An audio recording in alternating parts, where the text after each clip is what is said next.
अमरावती येथे लवकरच कविवर्य सुरेश भट यांचे भव्य स्मारक आणि गझलेसाठी गुरुकुल उभारण्यात येणार आहे, अशी मोठी घोषणा पालकमंत्री चंद्रशेखर बावनकुळे यांनी केली।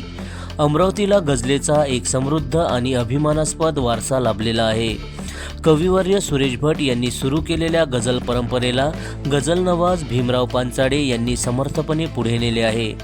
या महान परंपरेचा वारसा जपण्यासाठी सुरेश भट स्मारक आणि गझल गुरुकुल उभारण्याचा निर्णय घेण्यात आल्याचं बावनकुळे यांनी यावेळी सांगितले।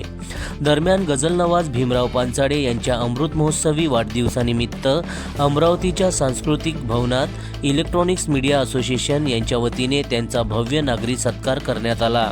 यावेळी त्यांच्या तुला देखील या पुस्तकाचं प्रकाशनही करण्यात आले। कार्यक्रमानंतर आयोजित करण्यात आलेल्या गझल मैफिलीला अमरावतीकरांनी उत्स्फूर्त प्रतिसाद दिला। भीमराव पांचाळे यांच्या सुरेल आणि भावपूर्ण गझलांनी रसिक मंत्रमुग्ध झाले। या संपूर्ण कार्यक्रमामुळे अमरावतीचा सांस्कृतिक वारशाला नवी दिशा मिळणार असल्याचे चित्र आहे। जनसमर्थन न्यूज अमरावती। ह्याच ठिकाणी माझी भावना तयार झाली आणि म्हणून या ठिकाणी हा कार्यक्रम आपण केला।